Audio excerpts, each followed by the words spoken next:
Right, all you glorious gamers out there, welcome to the PlayersToo Podcast, the video game podcast for gamers like you, by gamers like you. You can find PlayersToo on all the social media, that's Facebook, Twitter, YouTube, Instagram, the lot. You can also find our written content over at PlayersToo.com, that's PlayerStoo.com.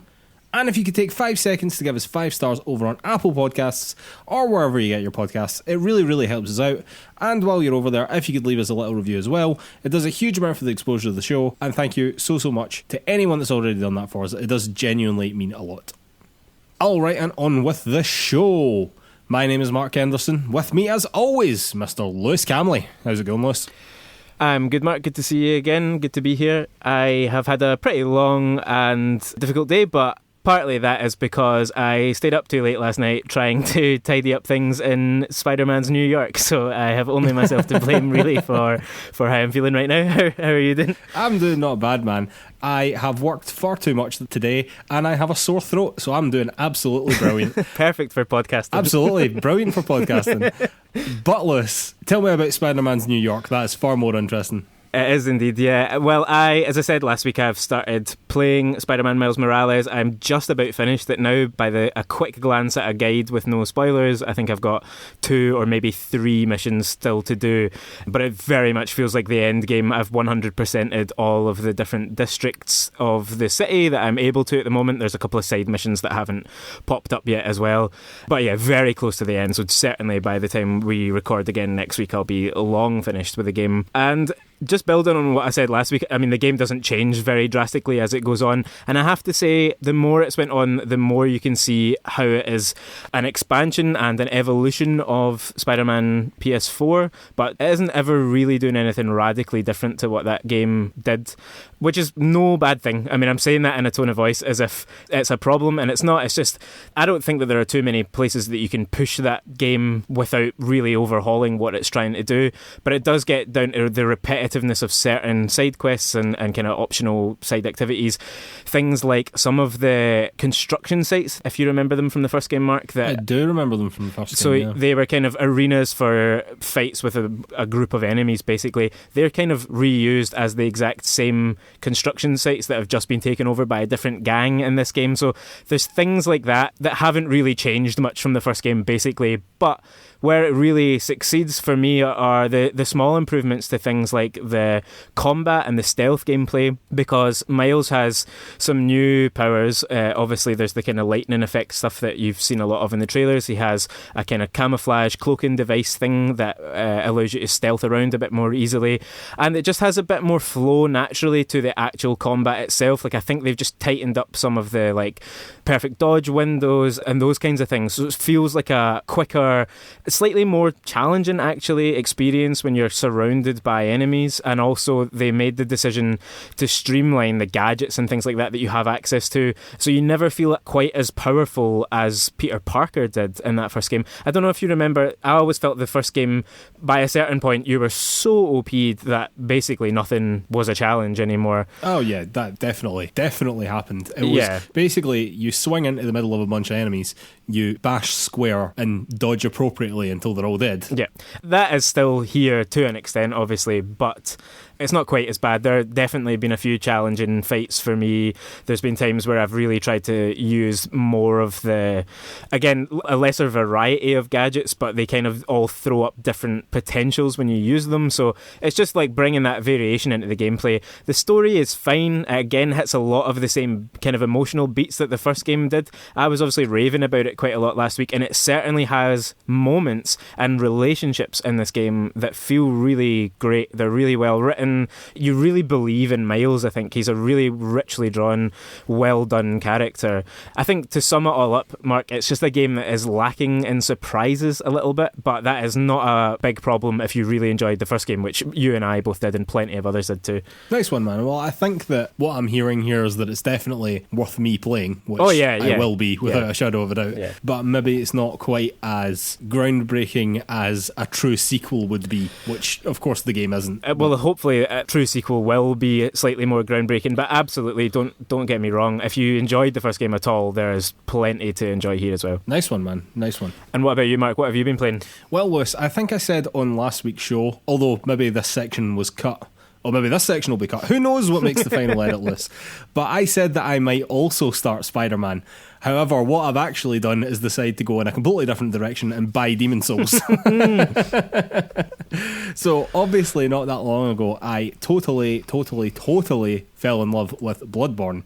And when the Demon Souls remake was announced, I thought, right, I'm going to have to play Bloodborne and then get onto that, because that is like the beginning of it all, isn't it? This is where the Souls games were born from, effectively. And it was always high on my to-play list, so I just decided to go for it, basically. I just decided, I want to play this game. I'm just going to fork out the money for it. And Lewis, good grief, it is quite good. I'm going to say it is really, really, really good. It's not as good as Bloodborne. I'm going to say that right now, immediately. Like, even in the early stages of the game, which I am still basically in, to me it's clear that Bloodborne was an evolution of a lot of these ideas. But man, does it have some fuck you mechanics in it. It really, really does. I don't know if you know this. I actually kind of semi-forgotten about this until I played the game, but the thing about Demon Souls is when you die, instead of the game in any way helping you, what it does is say, oh, you're struggling with that bit, well, fuck you and try it again with half health. And you then have to fight your way back to gain your body back and not be in soul form anymore to be able to go back up to full health. So your health is just limited to half health. And that can make things real fucking difficult if you die. So dying in this game is way more punishing than it was in Bloodborne. Way more punishing than it was in Bloodborne. But having said that, man, the energy of this game is just great. Like, I don't know what it is about it. It's just such a rich world that they've made here. Much in the same way as Bloodborne, I suppose. Again, I'm not going to go on about this too much because I am in the early stages of the game and I do want to get more into it before I start speaking about the combat and whatever, which so far has been great. But there's that amazing Miyazaki level design, even in the early stages, that I'm just like, this was put together with some real love and care here. Like, this all sings, everything ties in with one another, and it just builds this amazingly cohesive world. It's fantastic. Like, the level design in the From Software games, so it truly is remarkable. Like, really, really remarkable. And I'm so glad to see that started here. You know what I mean? That wasn't something that started with Dark Souls. That was also an evolution that came from Demon Souls. And a lot of this stuff you can see in Bloodborne as well. And to be honest with you, the more and more I play it, the more and more I'm thinking, I really need to play all of these games at some point very soon. Felt to me like a matter of time before you said that, really, after how much you enjoyed Bloodborne.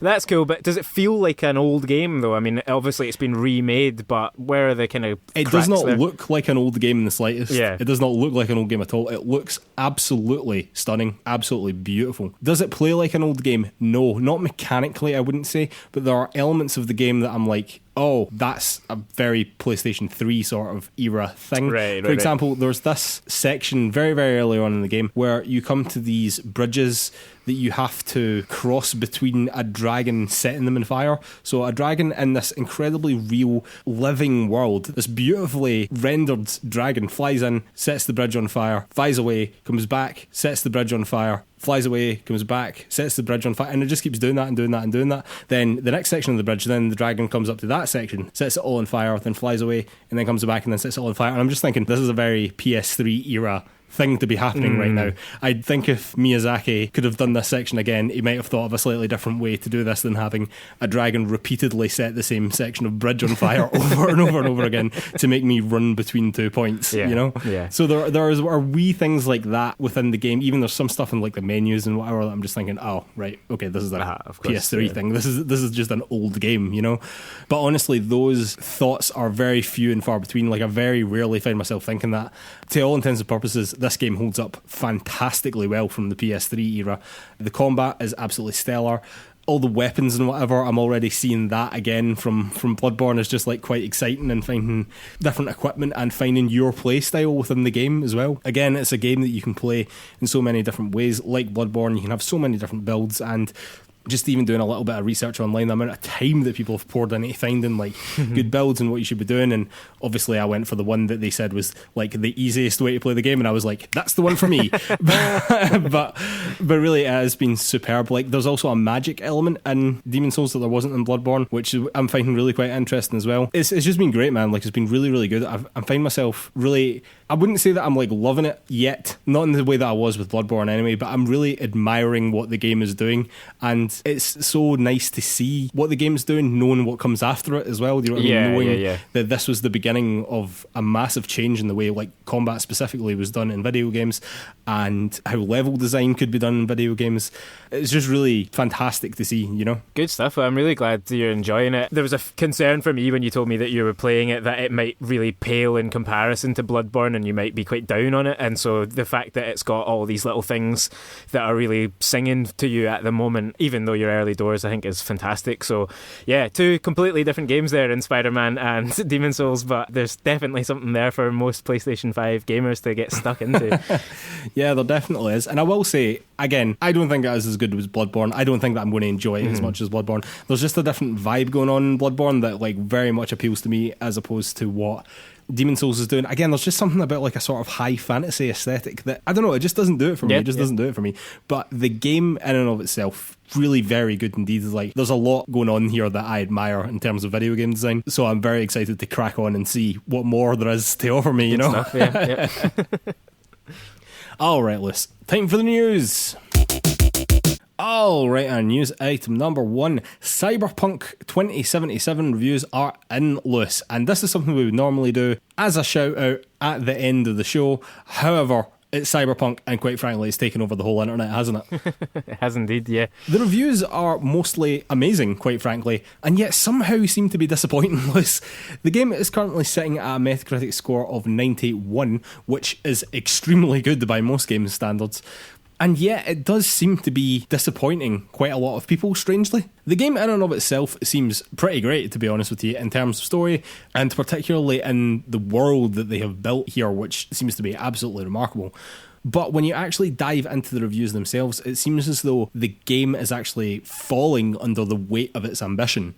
By which I mean, it's buggy as all fucking hell, Lewis, isn't it? This seems to be consistent across almost every single reviewer. And it seems to be that they are, in fact, pretty major and often, with multiple reviewers having mentioned that they had to reload saves or even restart the game. Now, for a game that has been delayed 3 times, we also know that there have been multiple weeks of mandatory crunch, specifically for bug fixing.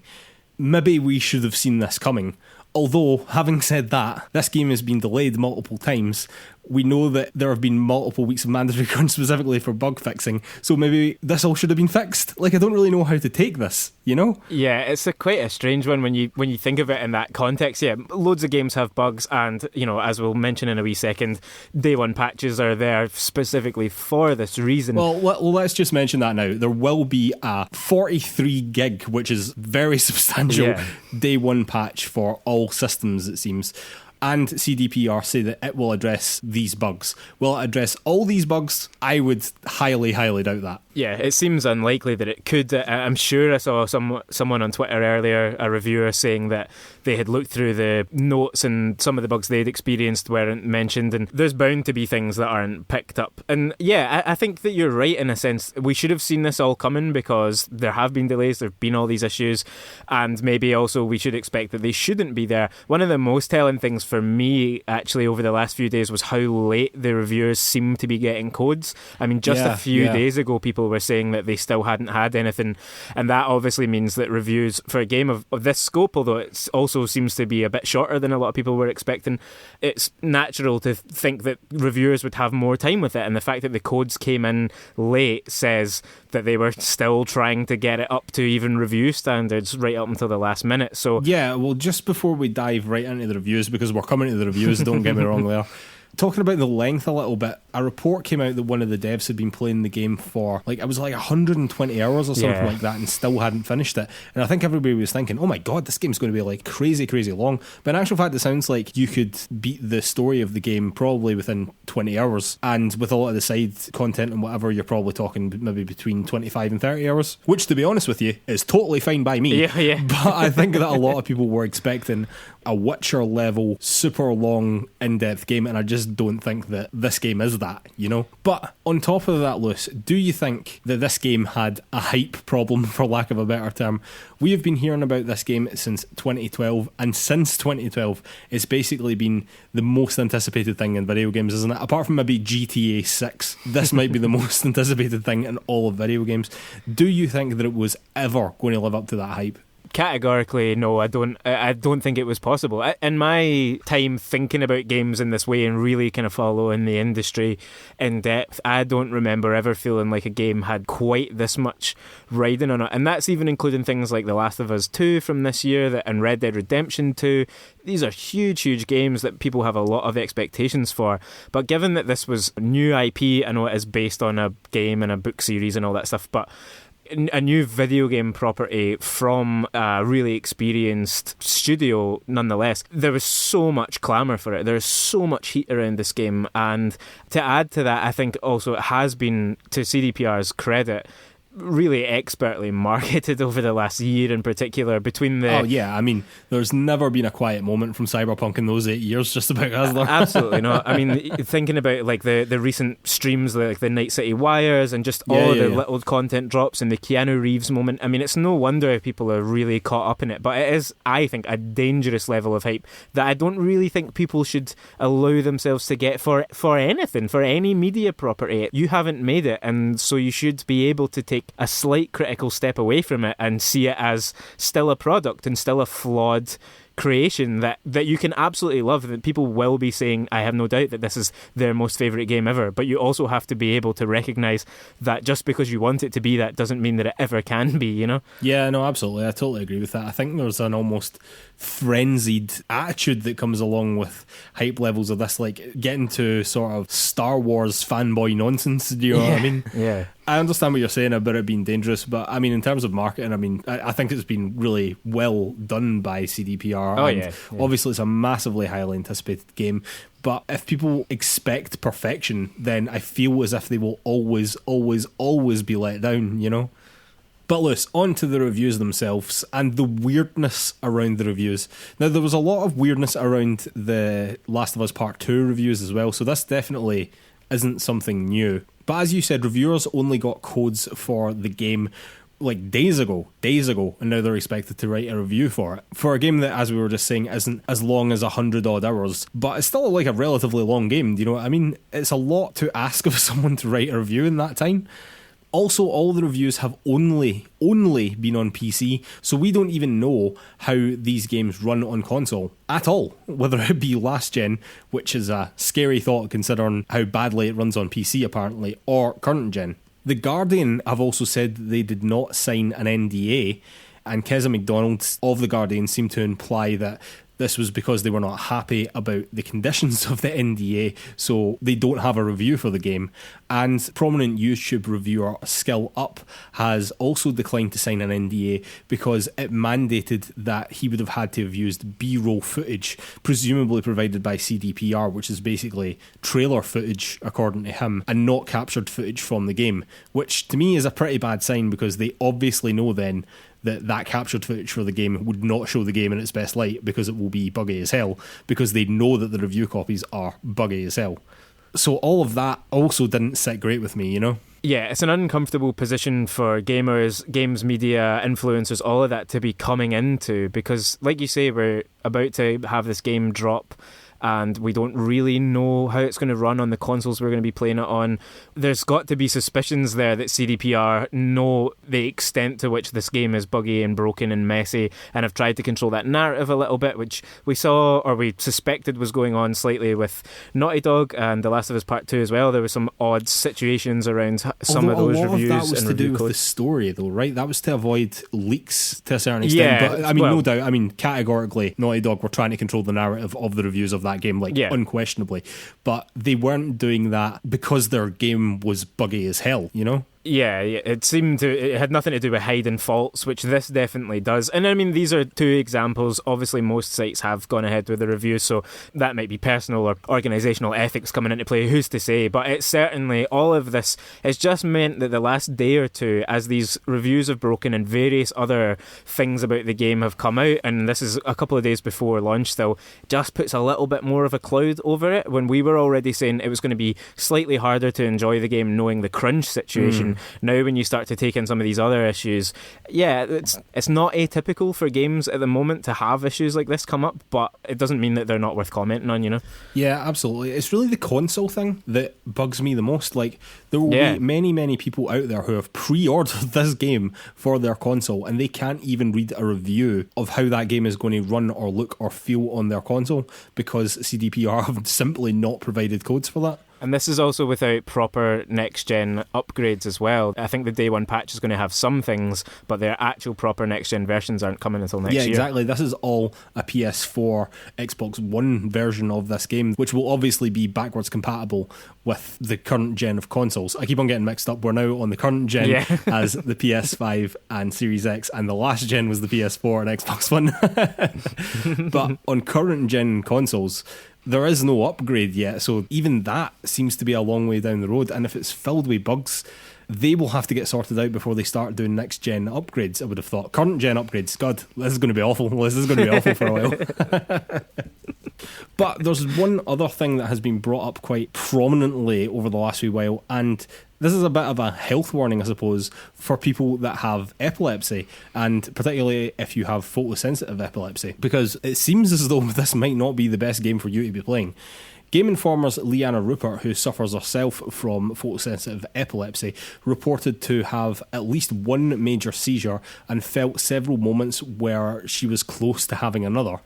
Particularly, it seems that the flickering lights in clubs and bars were described as danger zones within the game, as well as the glitch effect around Keanu Reeves' character, Johnny Silverhand, has also been problematic for people with photosensitive epilepsy, or at least this person with photosensitive epilepsy. One of the leading UK epilepsy charities, Epilepsy Action, has also got involved and urged CGPR to urgently update the game for safety reasons. The charity has made this statement regarding the issue. We are alarmed and saddened that a game reviewer had a seizure triggered by Cyberpunk 2077 before it was even launched. The game features rapidly blinking lights and other animations that could cause seizures in people with photosensitive epilepsy. These features are unsafe and should have been avoided to make the game more accessible. With huge demand and excitement building for its release, it may pose a serious risk to people with photosensitive epilepsy. The developers CD Projekt Red should consider how they can update the game to make it safer. A disclaimer warning at the beginning isn't enough. 87 people are diagnosed with epilepsy every day, and their first seizure can often come out of nowhere. Many people living with epilepsy can strive for many years to gain seizure control, and it is devastating to have a breakthrough seizure. Seizures can cause injury and impact on things like driving, employment and education. In the worst cases, they can be fatal. For further information, visit epilepsy.org.uk. Yeah, and we'll have links to all that stuff as well. If you are someone who suffers from epilepsy, then genuinely please check that out before you consider playing this game. It is actually worth noting as well that Cyberpunk, at least on the PC version, does not actually carry an epilepsy warning at this stage, which is something that is pretty common for a lot of video games these days as well. But Lewis, you were telling me just before we started recording that Cyberpunk have tweeted about this issue. They have indeed, yeah. They retweeted the Game Informer article, which brought out some of the areas in the game where this was an issue, and they said, "Thank you for bringing this up. We're working on adding a separate warning in the game, aside from the one that exists in the end-user license agreement. Regarding a more permanent solution, the dev team is currently exploring that and will be implementing it as soon as possible." Yeah, so I mean, that's really great that they are dealing with this quickly and immediately, hopefully, because, I mean, for the sake of some flashing lights that could give some of your audience potentially life-threatening seizures, that's not even something to quibble with, do you know what I mean? It's some flashing fucking lights, change it, it's not a big deal, do you know what I mean? Literally no one should care about that, including CDPR. And if it makes the game more accessible and better for people to play in general, then great, do you know what I mean? Also, I'm speaking from a point of ignorance here as well, like I genuinely don't know a lot about epilepsy, but it seems as though it had a lot to do with the colours that were flashing, like it was red and white or something like that was particularly bad. So even if you can't take out all the flashing lights for whatever reason, although I don't understand why you wouldn't be able to do that, then just don't make it the worst case it can possibly be, you know? Yeah. Anyway, this is a very fixable problem, and I'm glad to see that CDPR are dealing with it. Alright, Lewis, news item number 2. Nintendo has been a real dick recently, Lewis. They really have. Over the past few weeks, Nintendo has really pissed off a lot of their community. This all started with a Smash Brothers Melee tournament called Big House, which is apparently one of the biggest Smash Brothers Melee tournaments on their scene. The tournament was going to be moved online after it had already been cancelled due to COVID. However, in order to play the game online, they would have had to have used a mod called Slippy, which allows the old GameCube game to be played online in the first place. However, because of this mod, Nintendo have fired a cease and desist order at Big House, meaning that the tournament has been cancelled. Nintendo have given a statement to Polygon regarding why they have done this. Nintendo appreciates the love and dedication the fighting game community has for the Super Smash Bros. Series. We have partnered with numerous Super Smash Bros. Tournaments in the past and have hosted our own online and offline tournaments for the game, and we plan to continue that support in the future. Unfortunately, the upcoming Big House tournament announced plans to host an online tournament for Super Smash Bros. Melee that requires use of illegally copied versions of the game in conjunction with a mod called Slippy during their online event. Nintendo therefore contacted the tournament organisers to ask them to stop. They refused, leaving Nintendo no choice but to step in to protect its intellectual property and brands. Nintendo cannot condone or allow piracy of its intellectual property. But the reason they have to pirate the game is because they could not get it in person, and Nintendo have refused to update their game to allow it to be played online. So literally the only solution was to do this. And I do not understand Nintendo's thoughts here. Like, this is an incredibly passionate community about one of their games that is only being given life, even still, because of this community. The reason that Smash Bros. Is so popular now is because of how much people loved Smash Bros. Melee. I cannot believe how unbelievably poorly they are treating this community that just want to play their game together. That's all they're trying to do. They're just trying to organise a tournament. And they have been just slapped with a cease and desist order, which, like, I don't know how that sounds to people, but that's, like, not a joke. Like, if you break that, you can go to jail.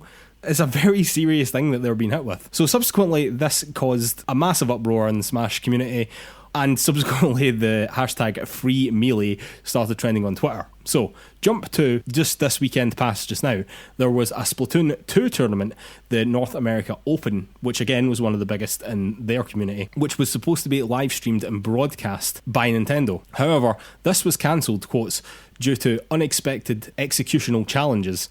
But this is absolute bollocks. That is not the reason why it was cancelled. The reason why it was cancelled was because the 4 teams that were due to be broadcast, which were the top 4 Splatoon teams, all had changed the names that they'd signed up for to directly reference the Smash Bros. Melee incident.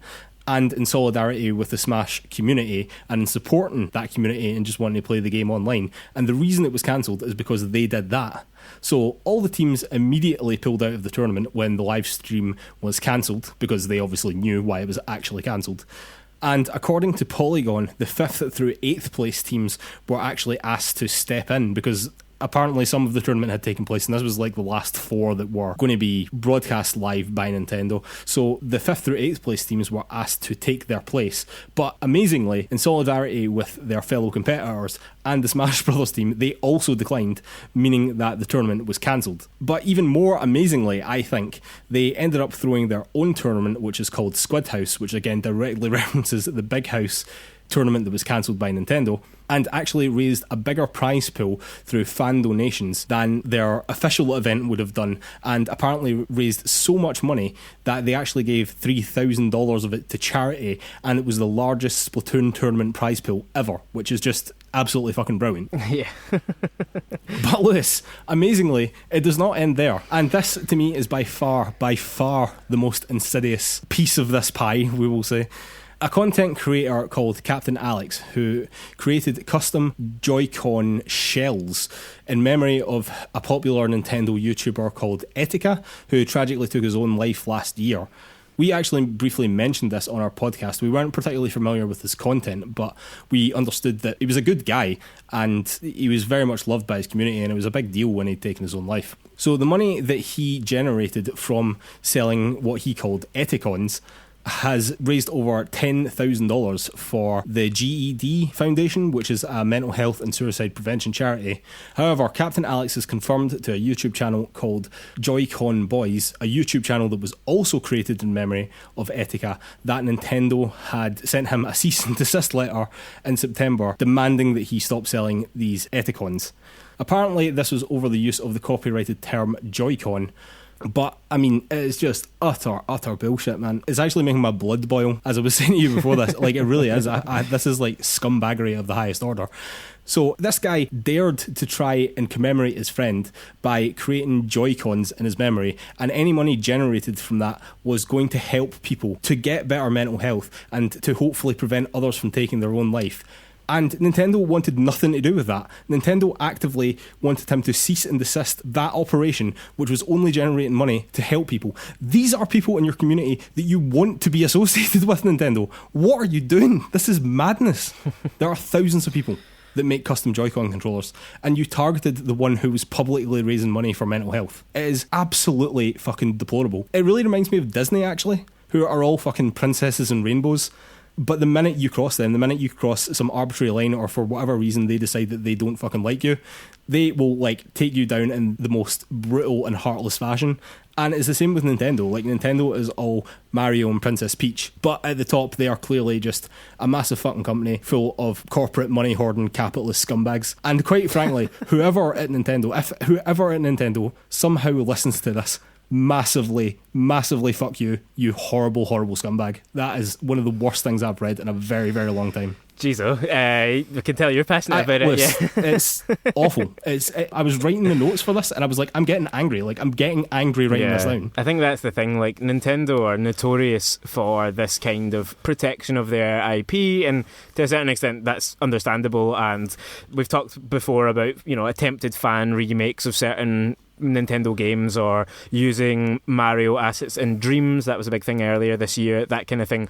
But this is different because, as you say, this is about a community of players who are trying to enjoy the games that you've put out there, which is why you're putting the games out there, particularly around Smash and Splatoon, really. They're all about these fan events. They're all about these tournaments, these esports mashups.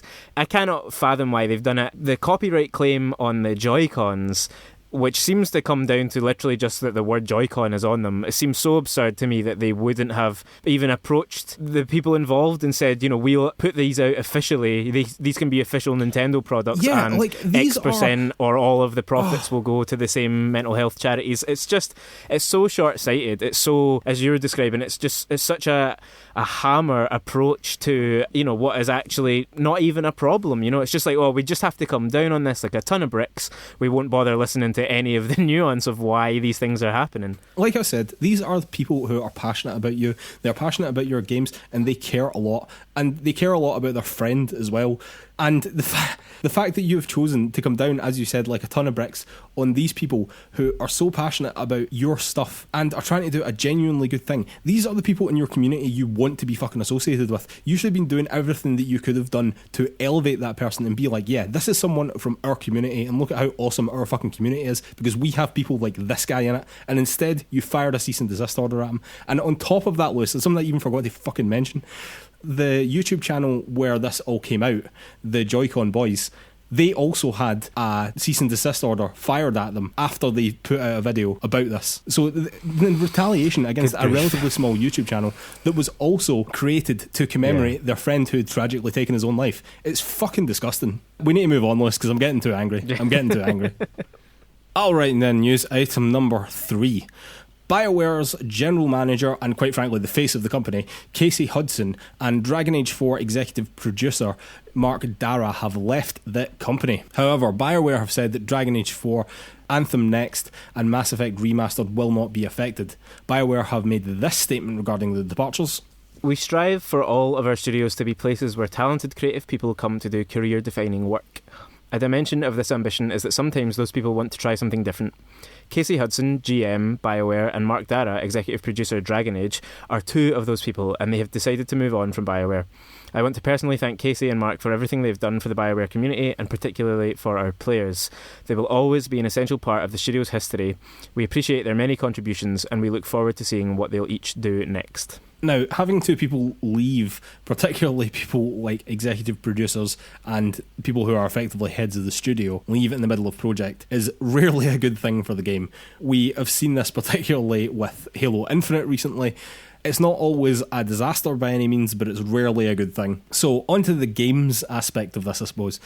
I think Mass Effect will basically be fine. It's a remaster. It's basically make the thing that already exists look better and play it on the new consoles. hopefully that shouldn't be an issue from like a creative point of view. Anthem next. I'll believe that exists when I see it, quite frankly. I have no confidence that will ever see the light of day.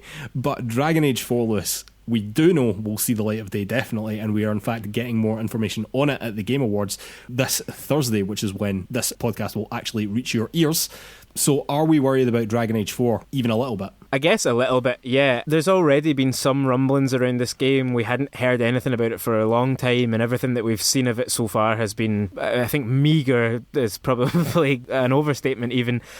But yeah, it's interesting to me that they have said this week that they are showing something, whether or not it's actual footage or just another graphic or whatever, who knows, at the Game Awards. You surely wouldn't be doing that if this departure was going to cause a lot of issues for it. But like you are kind of illustrating there, Mark, it is impossible to say right now whether or not this will have a longer term effect, because these are significant people to be leaving, and they might genuinely be leaving. I don't know if there has been anything else said by either of them that would suggest what they're going on to do, or if there's been some turbulence that has caused them to leave. It may simply be that they have something else that they want to do, and that's fine, and there might be quite a smooth transition, but there might not be, and that means no matter what we see on Thursday, that game could still be in danger down the line. Yeah, it's just always a troubling sign, isn't it? It's not usually great. Absolutely. You would think that people in that position wouldn't take on new projects if they were in any way planning to leave, which makes me think that the leaving is rarely something that has been planned for a long, long time. Do you know what I mean? Yeah. I actually think that I worry about BioWare more as a whole now, because, I mean, who is BioWare now? People like Casey Hudson particularly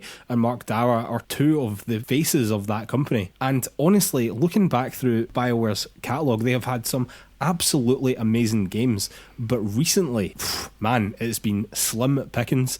Basically, I think since Mass Effect 3, which by all accounts was an absolutely amazing game, and I have no doubt that was a fantastic game, but since then their releases have not been great at all, and I would actually argue that was their last great game, which was back in 2012.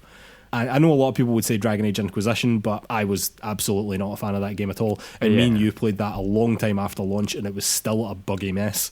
So, yeah, I really don't think that BioWare is maybe the studio that we all think it is anymore, sadly. Yeah, it seems to me that you're exactly right, yeah, that they've just kind of taken a bit of dip in form over the last few years. They've maybe lost a bit of that vision that made them what they were. When you talk about what a BioWare game is, you don't want to think of Anthem, but we're starting to get there.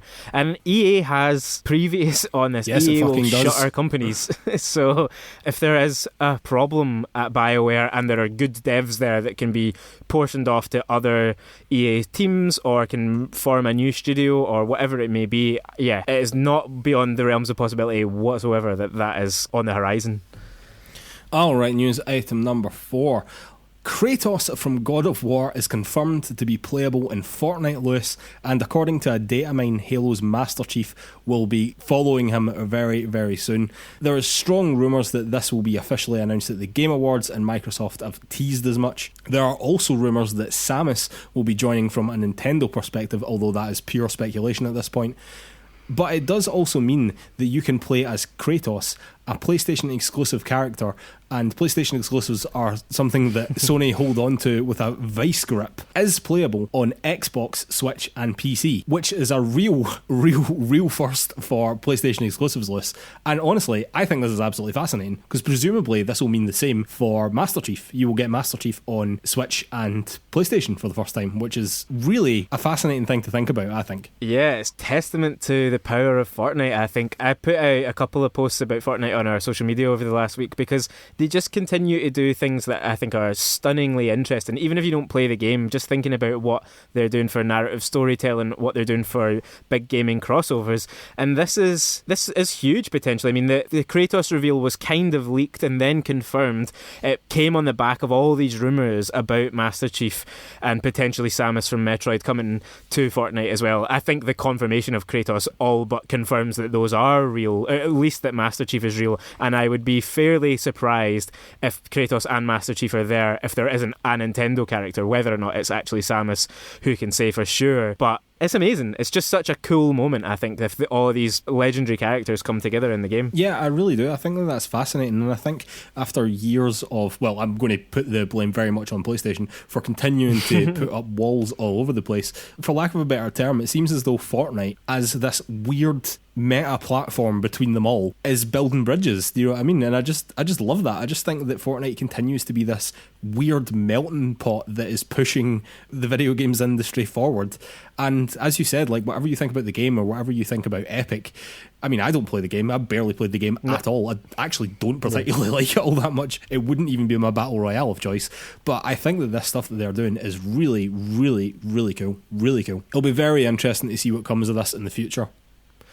Alright, finishing off as we always do with a couple of shout outs. Shout out number 1, Lewis, Call of the Sea has come out this week as well. It's not just been for Cyberpunk. This is the Xbox exclusive puzzle adventure game set in the 30s.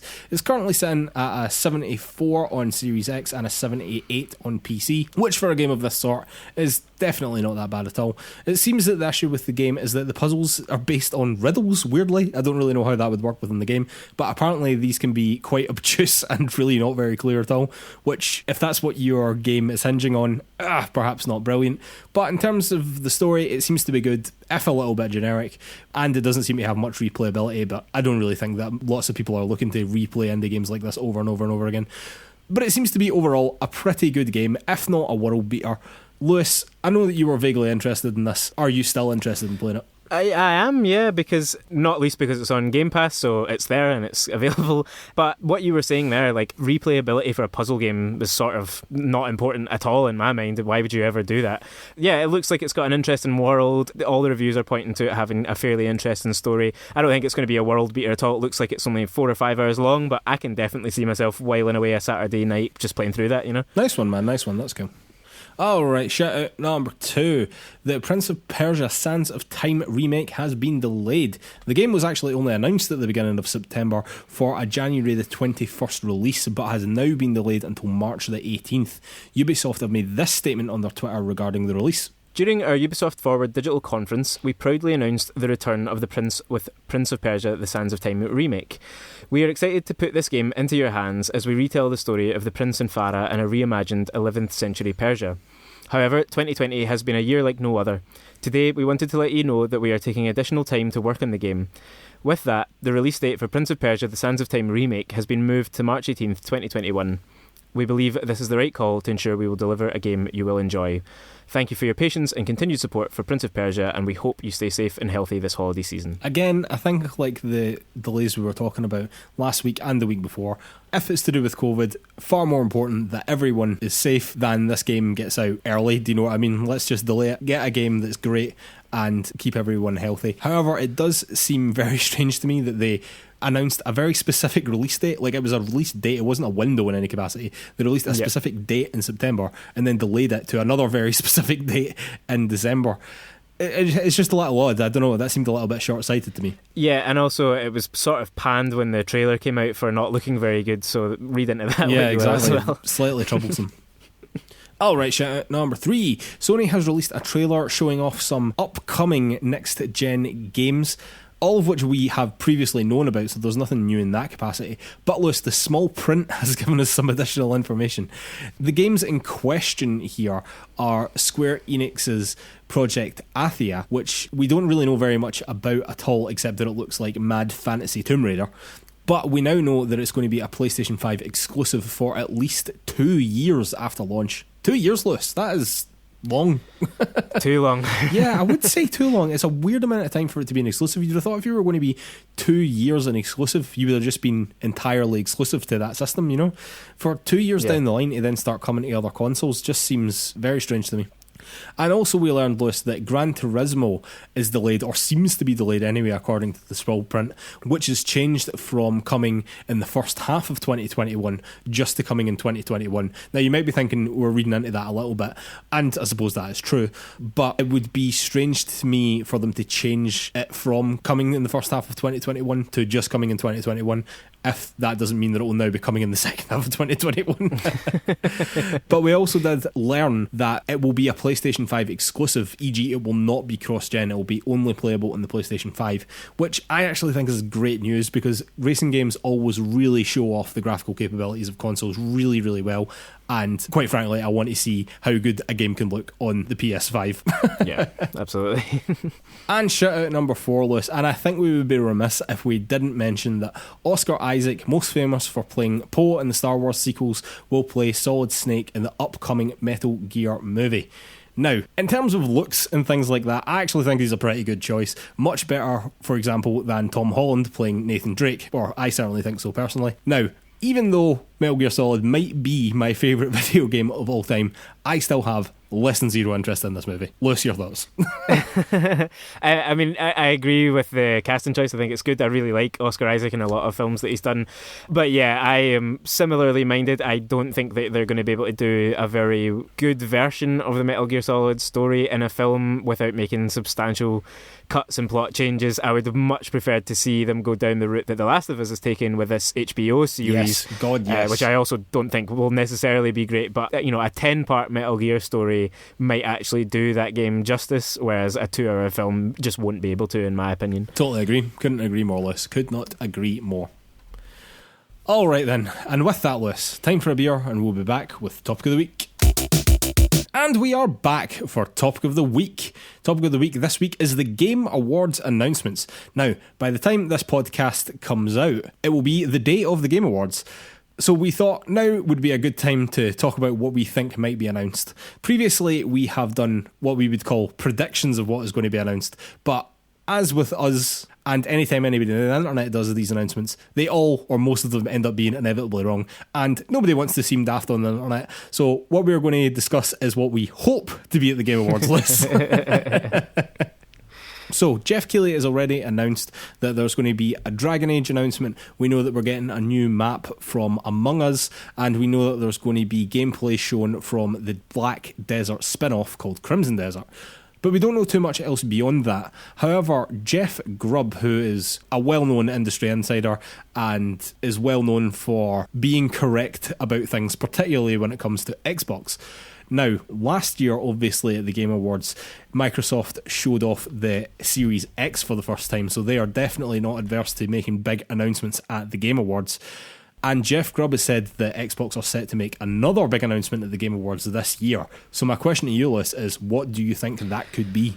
That could be a few things, I think, and I've been swithering as to what I really think it's going to be. There's a part of me that thinks that Xbox will do something not particularly exciting, like announce a raft of new Game Pass games. I'm thinking particularly about a lot of the Bethesda acquisitions. I think that there could be a bit of a splash around all of them or a lot of them coming to Game Pass at once, or maybe it will be like, here are all the Oblivion games coming at once, that kind of packaged up, let's get excited about these games. But Mark, I also have a sneaking suspicion that we might finally get to see what the initiative has been working on, because when else are we going to hear about this unless Xbox continue to do their own kind of monthly showcases, which might well happen. We don't really know what Xbox or PlayStation are doing in that regard, the way that they have been doing throughout 2020. But yeah, it feels like about the right moment for whatever on earth that is going to be, and I don't have any prediction as to what it will be. A totally new IP, I suspect, but what are you thinking they're going to show off? Well, I think that's interesting, actually. That's something I hadn't really considered, if I'm totally honest with you, but having the initiative announce something would be a pretty bloody big deal, I would say. What I was thinking, Lewis, was xCloud. I thought that it might be some xCloud news. It might be a rollout of when we will expect it on iOS, when it will be fully available, if you like that, when Xbox are really, really going to push this, and it might start at the Game Awards, and it might start with a piece of hardware that you can plug into the back of your TV, because Phil Spencer has mentioned things like that a couple of times now. In the next 12 months we are definitely going to be doing something along those lines, So I actually thought that it might have been something like that, something to do with xCloud, because for me, that is what Xbox should be pushing next. Like, they are services now. They're all about their services, and that to me is the next big one that they really have to be pushing. Don't get me wrong, if it's going to be a whole trope of Bethesda games on Games Pass, I can totally see that being a massive announcement. If it's even just going to be like just a whole massive amount of games that are coming to Games Pass, like I definitely think that would be a great announcement.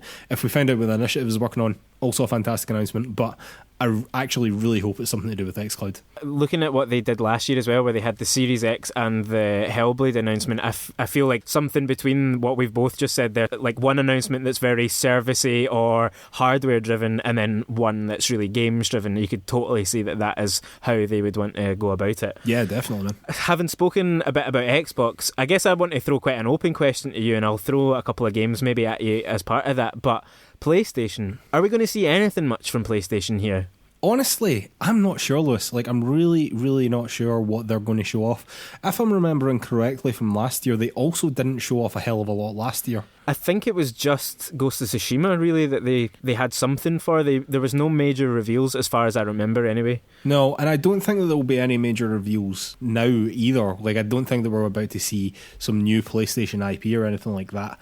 Could I see them showing off something like a new Ratchet & Clank trailer, maybe a proper bit of gameplay from Horizon Zero Dawn, Returnal, Kena, something like that, maybe one of the smaller titles. I could see something like that being there, but honestly, I wouldn't be expecting anything groundbreaking from PlayStation. I wouldn't imagine that we'll see a God of War trailer if anybody's gearing up for that. No, I wouldn't either, and I think that's maybe my broadest overall point about the Game Awards, is that I think last year we got really excited about what might be there, and it's easy to think that all the amazing games that you want to be will show up, and they inevitably won't. Although, having said that, even the fact that this is an all-digital affair, it's happening across 3 cities, I think they're doing it from, and some of the guests that they've been announcing this week that are presenting the awards. Oh yeah, proper A-listers, man. Proper A-listers. Like, I saw Christopher Nolan was the most recent one I saw today. Like, they're really bringing in some big guns from, the broader media world. And that just makes me think, well, maybe actually PlayStation and other massive publishers will think of it as being a slightly bigger affair this time than they maybe have seen it in the past. So I totally go along. I think something like a release date for Ratchet & Clank would be something pretty amazing. Yeah, something like that, yeah. That would be a nice announcement, but in terms of new things from PlayStation, I think almost certainly not. Anything in the way of God of War, basically, is what I'm mainly thinking about. I really can't see that happening personally. And you definitely don't see any big surprises there, like the long-rumoured and oft discussed between us Silent Hill franchise return. No, I don't see that, to be honest with you. I would be very surprised if that turned up here. Although, having said that, if Kojima is in any way related to it, he is obviously very good pals That's true, yeah. with Keighley, so it would make sense if he was involved, but I don't actually believe he's involved. So yeah. I don't know, like, the Silent Hill rumours are one of the most baffling ones, because there's been so many wee tidbits here and there, and some of them are contradictory, and I just don't know what to believe, basically. But I would be genuinely shocked if we saw a Silent Hill trailer or anything from Konami. But I mean, if they showed that off, that would be fucking awesome. Yeah, absolutely. I mean, if we're talking about things we want to see, just even a logo or a title of a game in clip art from Kojima would be perfect for me. Oh, Jesus, absolutely. Yeah, imagine it was just Kojima and the title just came up after he spoke for a while. I would just be like, oh my God, this is the greatest thing in the world. That is all they need. They need nothing more than that. Talk about hype problems, eh? Oh, no, Jesus. Well, speaking of hype, Elden Ring. Aha. I think that this is a strong contender, personally. I genuinely do. I know that I've said that probably for every single major announcements window for the past couple of years, but it was announced at E3 in 2019, and it's basically been radio silence ever since. Do you think we see anything more from that? I mean, you've got to think it's a possibility, right? I mean, you're completely right there. Like, you have said it a lot, I have said it a lot, we've said it off air to each other a lot. Like, when are we going to see this?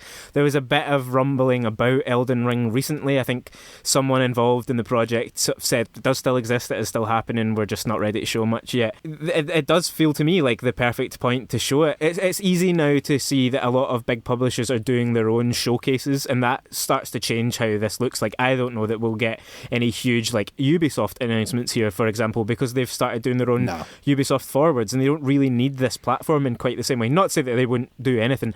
No, I can see some Assassin's Creed thing or whatever. Yeah, and no major announcements. Nothing major. Yeah, like at most maybe a new date for one of the games that have been delayed. But that works for certain publishers. It's not the case for all of them. And Elden Ring, like you say, made a huge splash there. And because of the Miyazaki and George R.R. Martin effect, I think that is a game that you don't want to silo away in showcases and events that are targeted really heavily at super hardcore gamers necessarily. I think you want that to be in a place that people who are going to see George R.R. Martin's name and get excited to see it as well. And this is that. This is going to have tens of millions of viewers from all over the world, people tuning in because Game Awards are interesting no matter how deeply involved you are in the industry. So yeah, I would like to see it. I am sceptical, but it does feel about time. Yeah, that's exactly it for me as well. Like, it does feel about time. And speaking of about timeless, I'm going to say 3 games to you here. Metroid Prime 4, Bayonetta 3 and Breath of the Wild 2. Now, Metroid Prime 4 was first announced in 2017, but we know that development had restarted in that in 2019. Bayonetta 3 was showing off at the same E3, I believe it was, in 2017 as well, and Platinum Games have released several games since that announcement. And Breath of the Wild 2 was announced at E3 in 2019. And much like Elden Ring, it has basically been radio silence since then. Do you think we see any major announcement from Nintendo, everyone's favourite scumbags, at the Game Awards? I think they have to show something, right? And I say that not because I expect to see any of those 3 games necessarily. I'll come back to that in a wee second, but it has been a strange year for Nintendo. They've put out very little this year. They've put out very little. They've said very little about apart from Animal Crossing, which was huge, we know, but that feels a long time ago now. And so, it hasn't been a huge year for them. They obviously have this big Mario celebration that they kind of seem to be ending in March, so there might be a bit of that, I could imagine. But what Nintendo really need to do is explain to people why Nintendo is still relevant in a moment which is absolutely dominated by PS5 and Xbox Series X and S. Nintendo have to, in my mind, have to do something to continue to sell Switches. Not that they have any issue selling Switches, they sell Switches hand over fist, but again, in front of a big audience, you really want to give people a reason to be excited about your ecosystem and not just get lost in all these other announcements. So it feels to me like they have to do something. To me, I don't know if Bayonetta is really big enough to be that, to be honest. That might just be my perspective. Oh man, I think Bayonetta it's big enough to be there, do you know what I mean? Like, it's big enough to be the big Nintendo announcement, do you know what I mean? Or for me, it certainly is anyway. I think that a lot of people would be excited to see more from that game, just because it's a cool fucking game and it was very well received, Is it as big as Breath of the Wild 2 or Metroid Prime 4? Look, absolutely not. I'm not claiming that for a second, so, but I think it's like, it holds its own, like, it can stand its own ground there, Absolutely. And in a certain sense, I think that if Bayonetta was the showpiece thing from Nintendo, then Nintendo might actually put a bit more into this show than we might be expecting.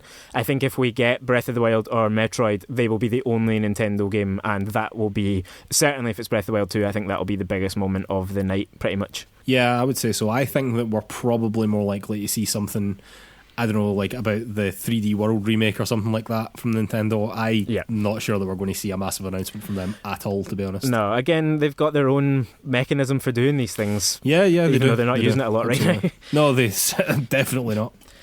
One of the games that I was thinking about a bit in advance of this, and I'm probably going to mention 2 other games as part of it because they are slightly connected, is the return of Injustice. So normally Mortal Kombat and the Injustice series, they kind of rotate year on year. It's now been well over a year since Mortal Kombat 11 came out. It's sort of reached the end of its lifespan, it seems to be, with this latest content pack. Do you think we're going to see anything from Injustice? Is it going to have another game coming out? And on top of that, what about Gotham Knights and the Suicide Squad game? Do you think we'll see anything more from those games? In terms of Injustice, I don't know, it's interesting. It sort of is time, isn't it? I think it's time, unless they're not really pushing that franchise too hard anymore. And I don't know why they wouldn't. I mean, it's a massive tie-in, you know? The games are very well received. I think that in terms of what those games do for story in a fighting game, which has always been laughably bad previously, they have definitely had the best crack at, like without a shadow of a doubt. So I hope that they do come back with more Injustice games. I was never particularly into the Injustice games. I was very much a Mortal Kombat and Tekken man, but I know that those games were very, very well received. In terms of Gotham Knights and Suicide Squad, I think that we might see one, if not both of them, honestly. I think that this is exactly the sort of platform those games need. Gotham Knights we've actually seen quite a bit about. We've had a lot of gameplay, but I think that that's still going to be something that they are going to want to push pretty heavily, so I wouldn't be surprised at all to see that again in some capacity. And I think it would be very, very nice to see more than just the introductory cinematic that we saw from Suicide Squad, find out what this game is actually going to be, what it's actually going to play like, you know?